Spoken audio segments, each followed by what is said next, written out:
നിങ്ങളും ശ്രദ്ധിച്ചിട്ടുണ്ടാവും, ഞാനും ശ്രദ്ധിച്ചിട്ടുണ്ട്. നമ്മുടെയൊക്കെ സോഷ്യൽ മീഡിയയിൽ സ്റ്റോറി ഇടുമ്പോൾ ഇഷ്ടംപോലെ ആൾക്കാർ, പ്രത്യേകിച്ച് നിങ്ങൾ ആ കാണുന്ന, പ്രതീക്ഷിക്കുന്ന, കാണണം എന്ന് ആഗ്രഹിക്കുന്ന ആളൊക്കെ വന്ന് നോക്കിയിട്ടൊക്കെ പോയിട്ടുണ്ടാവും.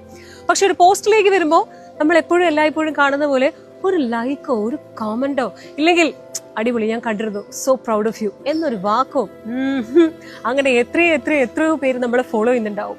ശരിക്കും നമുക്ക് അവരുടെ ഒരു വാലിഡേഷന്റെ ആവശ്യമൊന്നുമില്ല. പക്ഷെ ഇത് നമ്മൾ കീനായിട്ട് ഒബ്സർവ് ചെയ്യാം.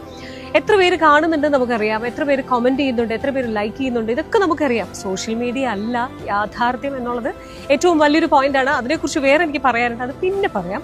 ഇപ്പൊ ഈ പറഞ്ഞു വന്നത്, ഈ പറയുന്ന ആൾക്കാരുണ്ടല്ലോ, നമ്മളെ പലപ്പോഴും ഞാൻ പോലും അതിശയിച്ചിട്ടുണ്ട്. അതായത് സെലിബ്രിറ്റീസിന്റെ അല്ലെങ്കിൽ വേറെ അവർക്കറിയാത്ത മറ്റു പല ആൾക്കാരുടെയും കമന്റിൽ പോയിട്ട് അല്ലെങ്കിൽ പോസ്റ്റിൽ പോയിട്ട് ലൈക്ക് ചെയ്തിട്ടുണ്ട്. അത് പോപ്പപ്പ് ചെയ്ത് നിൽക്കുമല്ലോ, നമുക്കറിയുന്ന ആൾക്കാരെ നമുക്ക് കാണാൻ പറ്റുമല്ലോ.